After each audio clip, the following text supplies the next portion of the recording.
नमस्कार। आज हम पाठ पढ़ते हैं महादेवी वर्मा, कक्षा 12 हिंदी अनिवार्य की एक महनीय कवित्री महादेवी जी वर्मा को जन्म 1907 फर्रुखाबाद उत्तर प्रदेश में इनका जन्म हुआ। कुछ महत्वपूर्ण काव्य संग्रह जिनमें दीपशिखा, यामा इनकी बहुत ही प्रसिद्ध रचना रही है। 1983 में जिस रचना के आधार पर इन्हें ज्ञानपीठ पुरस्कार से सम्मानित किया गया। सरकला की कड़िया, आपदा, संकल्पिता, भारतीय संस्कृति के स्वर, ये इनके निबंधों की रचनाएं हैं। अतीत के चलचित्र, स्मृति की रेखाएं, पथ के साथी, मेरा परिवार, संस्मरण आधारित या रेखा चित्रात्मक कृतियाँ महादेवी जी की। छायावाद की एक महनीय कवित्री महादेवी वर्मा, जिनका पद्य जितना महत्वपूर्ण है, जितना ये बखूबी लिखती रही हैं, गद्य भी उतना ही महनीय लिखा। संस्मरण जैसी विधा को काव्य का हिस्सा बना देना एक महान उपलब्धि के रूप में गिना जाता है। यामा रचना पर हमने चर्चा की कि हमारे लिए प्रश्न है महत्वपूर्ण कि यामा पर किस काव्य रचना पर इन्हें ज्ञानपीठ पुरस्कार मिला, तो हमारा उत्तर हो जाएगा यामा। और कब मिला था? 1983 को। उत्तर प्रदेश के हिंदी संस्थान द्वारा भारत भारती पुरस्कार से इन्हें सम्मानित किया गया। और उससे भी महनीय बात अगर हम कहें तो 1956 में पद्म भूषण राष्ट्रपति महोदय द्वारा इन्हें सम्मानित किया गया। और इलाहाबाद वर्तमान प्रयागराज में 1987 में इनकी मृत्यु हो गई, इनका निधन हो गया।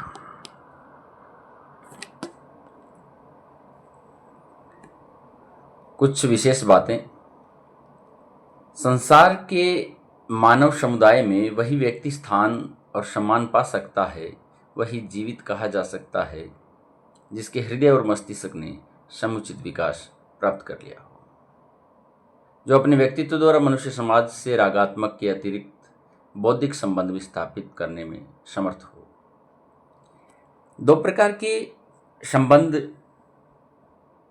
बौद्धिक और हृदय। हृदय के संबंध जिनको रागात्मक संबंध, जिनको प्रेम संबंध कहा जा सकता है, समाज में इन संबंधों की बड़ी विशेष महत्व, इनका भूमिका रहती है। और उसके साथ साथ है बौद्धिक संबंध। हम जैसे घर में जुड़े हैं, घर में परिवार का जो हम हिस्सा हैं, उस परिवार से हम रागात्मक संबंध के द्वारा हमारे संबंध है वो स्थापित हैं। लेकिन वही बात हम घर से बाहर की करें तो केवल रागात्मक संबंध ही नहीं है,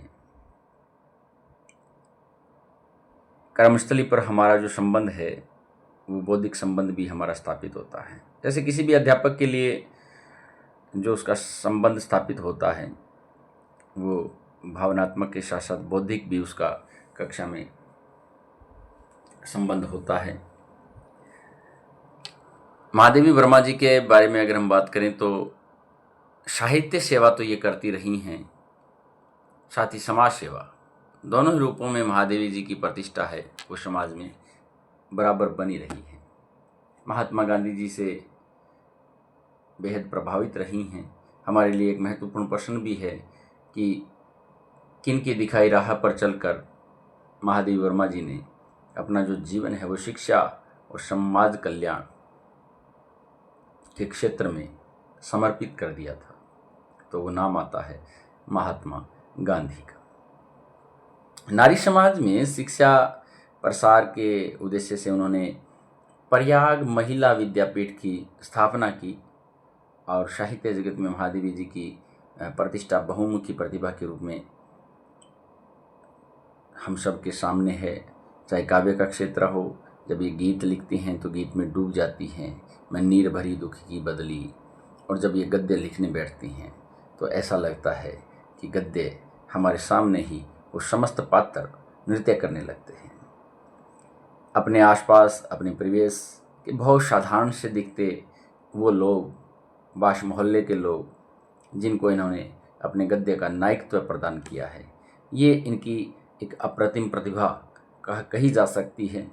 अगर कविता के क्षेत्र में छायावाद के 4 स्तंभों में से एक महादेवी जी का नाम आता है, पंत प्रसाद निराला और महादेवी वर्मा, तो अपने निबंध और संस्मरणात्मक रेखाचित्रों के कारण एक अप्रतिम गद्यकार के रूप में इनकी सदैव चर्चा होती रही है। कविता और गद्य, इन दोनों ही क्षेत्रों में उनकी प्रतिभा अलग अलग स्वभाव लेकर सक्रिय हुई है। कविताओं में वे अपनी आंतरिक वेदना और अपनी पीड़ा को व्यक्त करती रही हैं। इस लोक से कहीं परे, इस भौतिक संसार से कहीं परे किसी और सत्ता की ओर अभिमुख दिखाई देती है। एक आध्यात्मिक झलक इनकी रचनाओं में हमें नजर आती है। तो अपने गद्य में हम बात कर सकते हैं कि गहरा सामाजिक संबंध इनका स्थापित रहा है। एक बड़ी महत्वपूर्ण रचना श्रृंखला की कड़ियाँ 1942 में उस समय प्रकाशित होती हैं, जब देश आज़ादी की जंग में उतर रहा है, और उस समय की एक अद्वितीय रचना जो हिंदी में स्त्री विमर्श की एक भव्य प्रस्तावना के रूप में स्वीकार की जाती है। ये हमारे लिए बड़ा ही बोर्ड एग्जाम के लिए महत्वपूर्ण प्रश्न है। स्त्री विमर्श की भव्य प्रस्तावना, हिंदी में स्त्री विमर्श की भव्य प्रस्तावना, इस रचना को, श्रृंखला की कड़ियाँ को कहा जा सकता है। 1942 का वो दौर, भारत छोड़ो आंदोलन का समय। उनके संस्मरणात्मक रेखाचित्र अपने आसपास के ऐसे चरित्र, ऐसे प्रसंगों को लेकर लिखे गए हैं जिनको लेकर एक साधारण हम बुद्धि रखने वाले हम जैसे सामान्य पाठकों का ध्यान नहीं जाता है। लेकिन महादेवी जी की जो मर्म भेदी और करुणामयी दृष्टि है, वो उन चरित्रों में भी एक असाधारणता खोज लेती है। साधारण से दिखते वो चरित्र जिनमें असाधारण तत्वों का संधान करना महादेवी वर्मा की एक उच्च कोटि की प्रतिभा को दर्शाता है। इस तरह समाज के शोषित पीड़ित तबके को उन्होंने अपनी गद्य रचनाओं में नायकत्व प्रदान किया है। उनके इस प्रयास ने हिंदी के साहित्यिक समाज पर ऐसा गहरा असर डाला कि संस्मरणात्मक रेखाचित्र की विधा के लिए शोषित पीड़ित आमजन को विषय वस्तु के रूप में मान्यता मिली। आज हमारे पाठ के रूप में इनकी एक जो रचना शामिल है वो है भक्तिन। साहित्यिक रूप से अगर देखा जाए तो भक्तिन बहुत ही कोई उच्च कोटि का नामकरण नहीं है, लेकिन लक्ष्मी नाम की वो महिला, एक साधारण सा, एक हेय सा दिखने वाला, अर्थ के स्तर पर बहुत सामान्य सा या बहुत ही हल्का अर्थ रखने वाला नाम भक्तिन जब प्राप्त करती है तो महादेवी वर्मा, तो लक्ष्मी है, वो कहीं ना कहीं गदगद हो जाती है। वो नहीं समझ पाती है इसकी गहराई को, और नाम देते समय तो शायद महादेवी वर्मा ने भी इतना गहरा नहीं सोचा होगा। एक अकस्मात उसका जो पहनावा है, उसका रहन सहन देख कर महादेवी वर्मा ने उन्हें भक्तिन नाम से संबोधित किया। और ये रेखाचित्र संस्मरण पर आधारित जो रेखाचित्र है, जो स्मृति की रेखाओं में संकलित है, उनकी रचना स्मृति की रेखाएं। इसमें महादेवी जी ने अपनी सेविका भक्तिन के अतीत और वर्तमान का परिचय देते हुए, ध्यान कीजिएगा, भक्तिन के अतीत और वर्तमान का परिचय देते हुए व्यक्तित्व का एक दिलचस्प खाका है वो खींचा है। महादेवी जी के घर में काम करने के उद्देश्य से आई एक संघर्षशील, ये महादेवी वर्मा के यहाँ काम करने आती हैं, तो एक संघर्षशील, स्वाभिमानी और कर्मठ जीवन कैसे उसने अपना समय बिताया है लक्ष्मी ने, कैसे पितृशतात्मक मान्यताओं और छल छदम भरे समाज में अपने और अपनी बेटियों के हक की लड़ाई, किसके हक की लड़ाई लड़ती रही है। तो हमारे लिए एक सीधा सा प्रश्न बनता है, किसके हक की लड़ाई लड़ती रही है? वो अपने, और यूँ कह लें कि अपने बेटियों के हक की लड़ाई है, वो लड़ती रही है। और जब वो इससे हार जाती है, इस पितृसत्तात्मक छल छदम भरे समाज से लड़ते लड़ते जब हार जाती है तो जिंदगी की राह को पूरी तरह बदल लेने का निर्णय ले लेती है।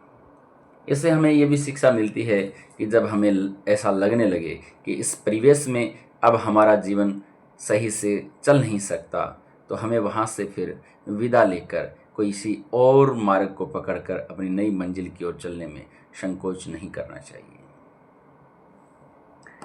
इसका अत्यंत संवेदनशील चित्रण है वो इस पाठ में हुआ है।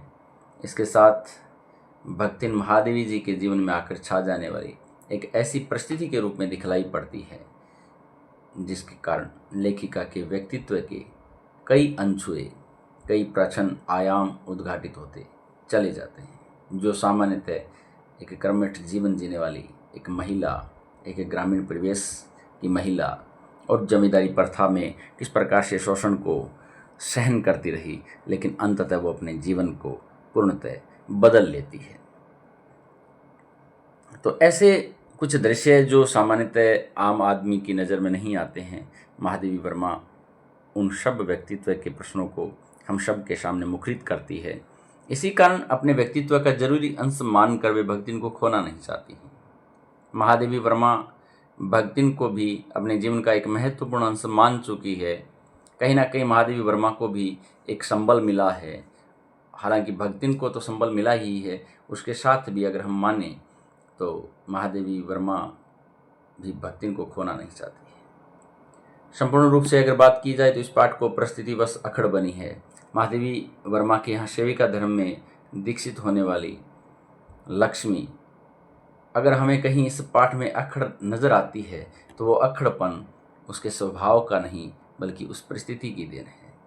महादेवी के प्रति अनमोल आत्मीयता से भरी भक्तिन के बहाने पूरी स्त्री अस्मिता का संघर्षपूर्ण आवाज़ के रूप में भी इस पाठ को पढ़ा जा सकता है।